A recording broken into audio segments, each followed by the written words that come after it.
Hello everyone and welcome to a new video on my channel. It's been a while since I uploaded something because I moved countries, took on a new role and was really busy with lots of things.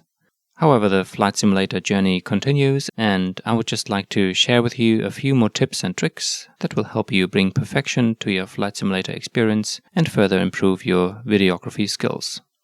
First, let's have a quick look at the flight simulator graphics settings again. Here in Flight Simulator 2020, but the comments will be similarly applicable to Flight Simulator 2024. In my previous video, see link above, I used TAA for anti-aliasing combined with setting render scaling to 150. This improves sharpness and crispness of the image. However, I no longer do that because there are better ways to get a crisp image. In my view, Nvidia DLSS Super Resolution does a much better job regarding anti-aliasing, both for internal and external views. However, if you select DLSS Super Resolution, you can no longer change the render scaling. Now, DLSS Super Resolution is great for anti-aliasing, but unfortunately it makes textures a bit more blurry. But this can be fixed. There is a hidden render scaling setting that brings a lot of sharpness at little CPU cost. You can access this setting by opening the User Options config file, both in Flight Simulator 2020 and 2024.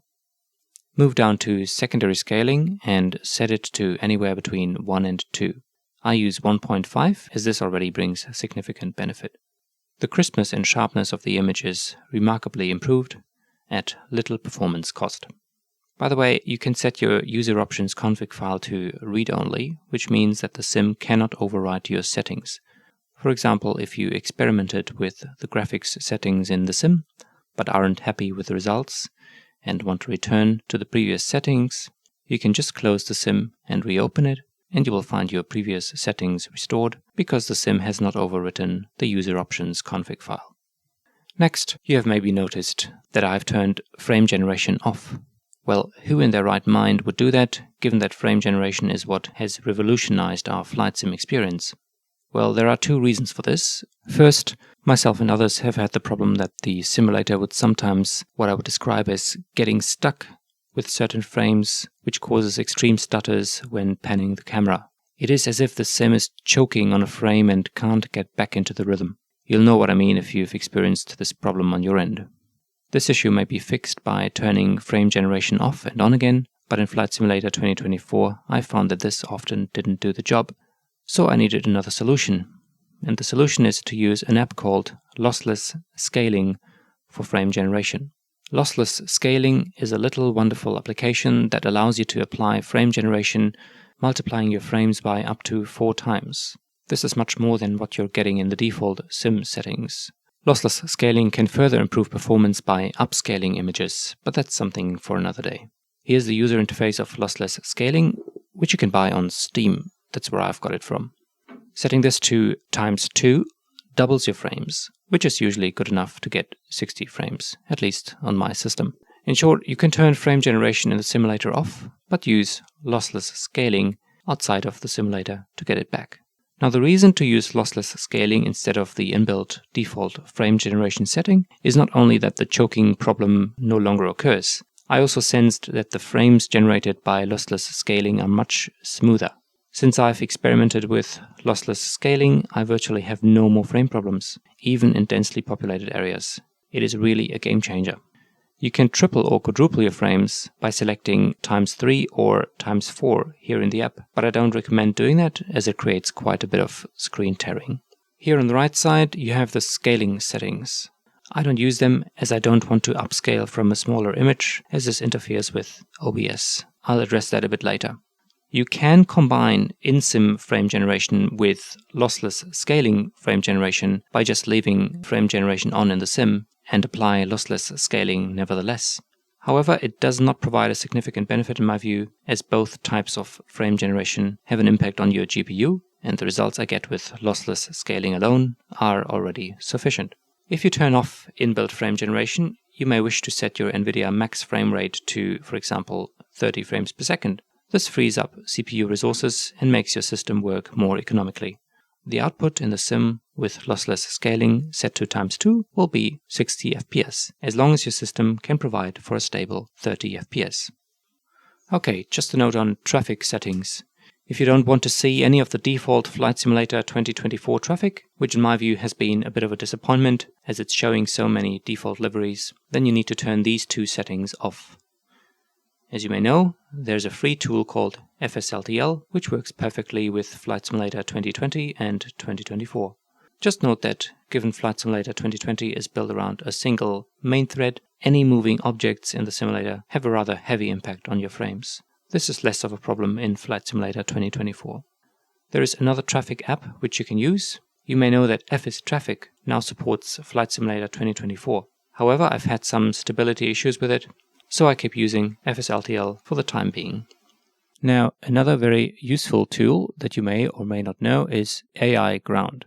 This tool brings order into your AI traffic on the ground and allows you to make some important adjustments, for example, adjusting the speed of the AI aircraft traveling on the ground. One feature of this app is that it also allows you to force aircraft use certain runways. When I record videos, I often have the problem that AI traffic uses runways that are either not active or that I don't want to use in my video. With this app, I can force AI traffic to use certain runways. All you need to do is open the aiground.ini and insert the airports where you want AI Ground to force traffic use certain runways, and then enter the runways. AI traffic will use these when AI Ground is running. There's a detailed README on how to configure AI Ground properly.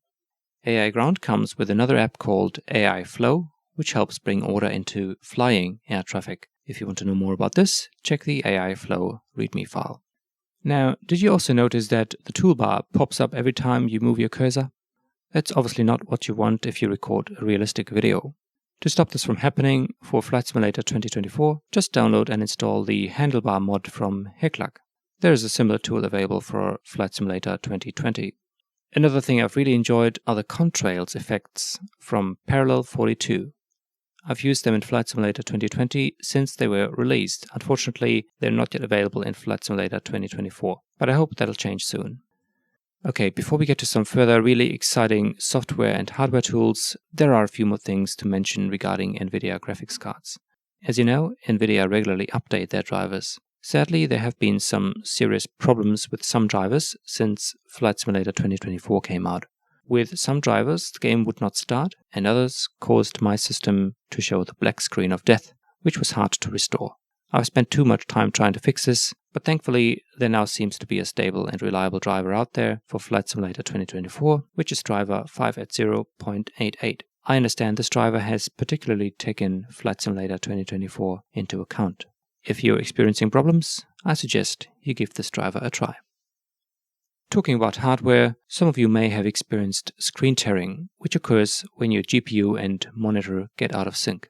If your monitor has G-Sync or Adaptive Sync, I strongly recommend you turn this on. This should then be combined with the relevant setting in the Nvidia control panel.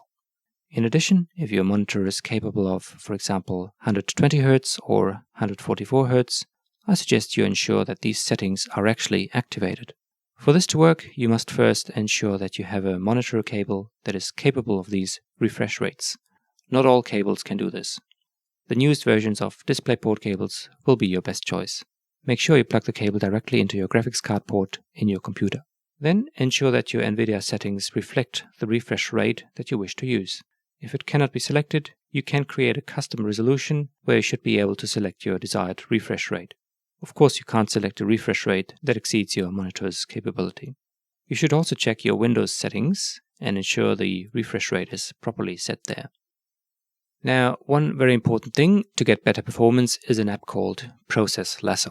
As you know, Windows has numerous background processes running all the time, all of which use some CPU capacity and not only reduce the capacity left for Flight Simulator, but may also cause stuttering once in a while. You don't want this when you play Flight Simulator, as the CPU is already your bottleneck. Process Lasso allows you to place background processes on certain CPU cores and reserve other cores for the simulator.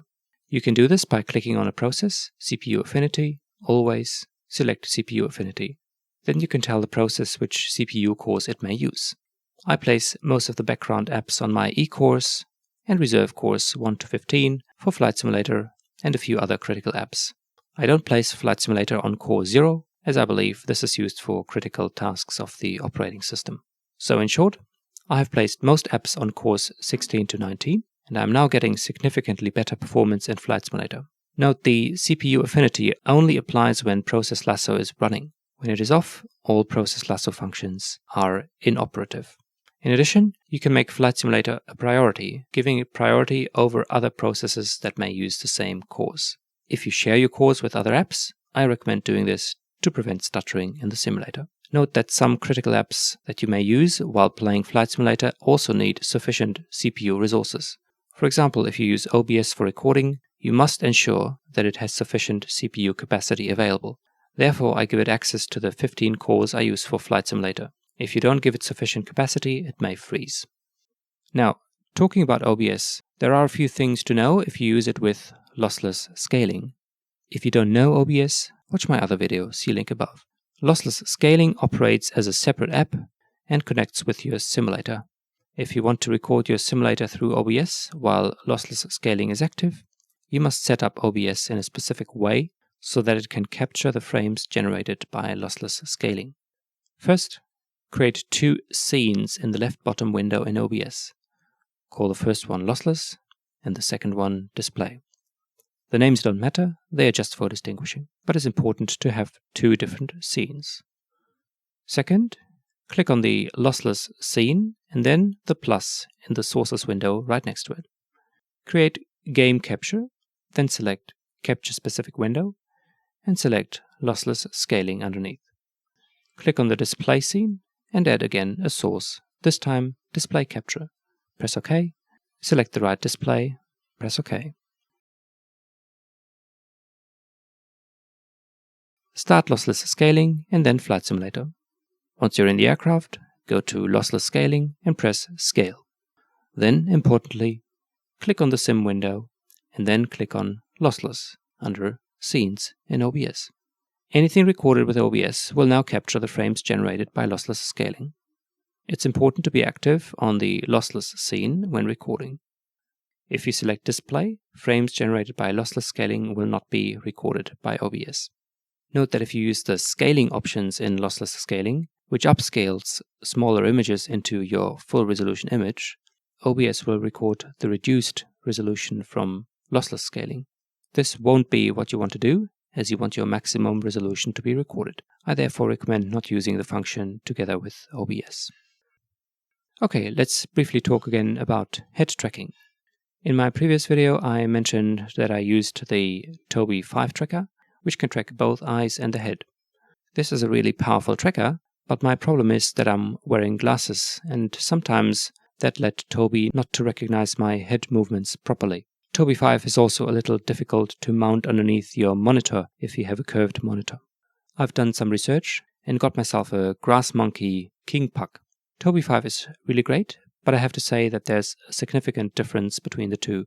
Grass Monkey is picking up my head movements a lot better, so I'll definitely keep using it. I can turn 180 degrees easily, and it all works fine. Grass Monkey is used with OpenTrack. You must ensure that you configure OpenTrack correctly. If you have any questions about that, leave a comment below. One important thing is that when you use the Grass Monkey system, you can't have light behind you. If there's a window or a lamp behind you, you must darken the light source, as otherwise there will be interference. Okay, let's talk about filters again. In my previous video, I noted that I was using Nvidia filters. I stopped doing this as the Nvidia overlay sometimes didn't load properly and caused other issues as well. I found that Reshade offers a much better set of filters. Let's go through my selection one by one. First, I use a colors filter. This is a must, as the colors are not very fresh and realistic in Flight Simulator 2020 or 2024 without filters. See the difference.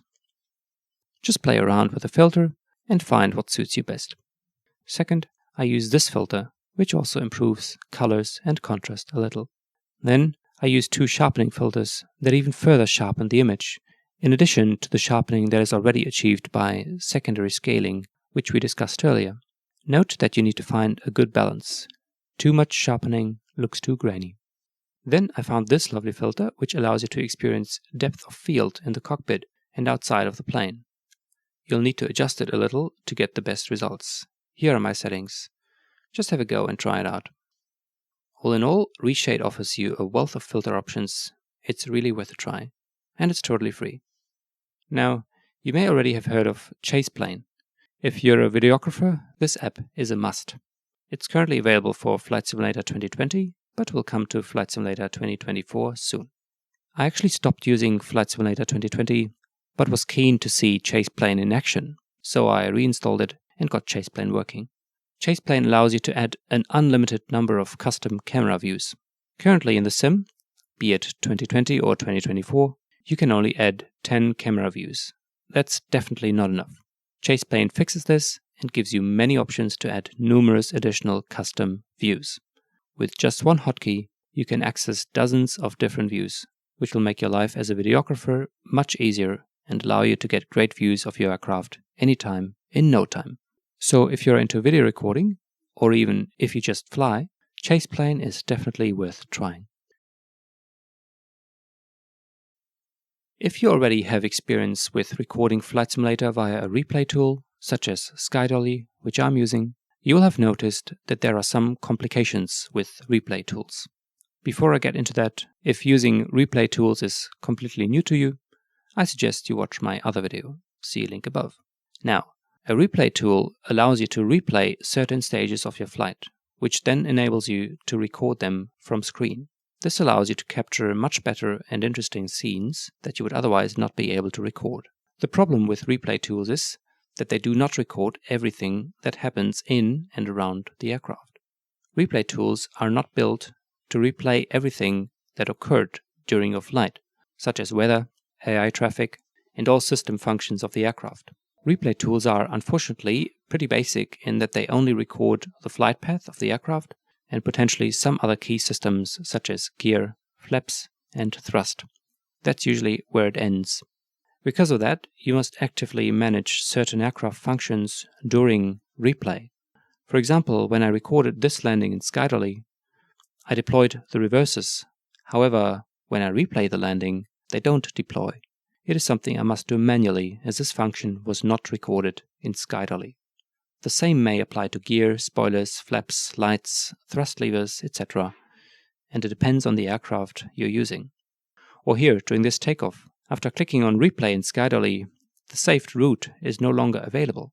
I either need to insert the route again, if I want to record this cockpit view realistically, or I need to load a saved panel state. You may know that some developers, such as PMDG or Inibuilds, have a pretty comprehensive panel state save function accessible through the EFB. I love using this function for recording purposes, as it saves me a lot of time. If you want to replay a cockpit scene, just save the panel state before you record the clip in SkyDolly, and then, after pressing the replay button in SkyDolly, load the panel state, and you're all set. Finally, let's talk a little bit about the YouTube algorithm. If you're a content creator, you may already be familiar with it. Here are some important observations if you want to be successful with your videos. First, you need a good thumbnail. Without a good thumbnail, your videos won't get clicked on, and your click-through rate will be poor. Don't underestimate the importance of a good thumbnail. Second, you must keep your viewers interested. Think about what they really want to watch. Do they want to watch 10 minutes of MCDU settings before takeoff? If you're giving training lessons, then yes. But if you're more about cinematics, then not. Keep things short that are not so interesting for the human eye.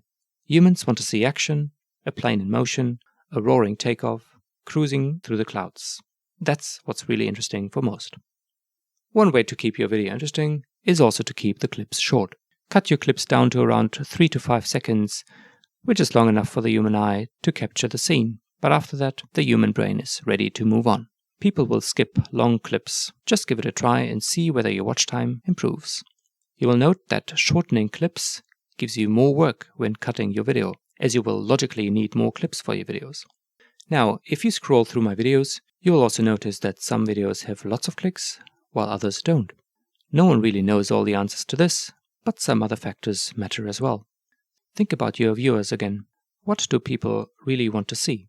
A short-haul flight with an unknown airline from an unknown airport, or a long-haul flight in a jumbo jet in between two world cities? Probably the latter. This doesn't mean that short-haul flights aren't interesting, but long-haul flights are simply the pinnacle of aviation. Now, of course, there are many other things you can record with Flight Simulator and keep your audience interested. My comments are just from a commercial airliner perspective. Another thing I noticed is that full flight videos generally catch more views than videos that only display a takeoff or a landing. This is because people want to watch a story. A full flight tells the story of a wonderful aviation adventure, which can be fascinating for all those that love aviation. Many people nowadays watch YouTube on TV, maybe after work. They just want to relax and be entertained. Full flight videos cater to this expectation very well. The right length of such a video is probably anywhere between 20 to 45 minutes. Well, I hope you enjoyed this video and found this helpful. If you have any questions, just leave a comment below. Thanks for watching.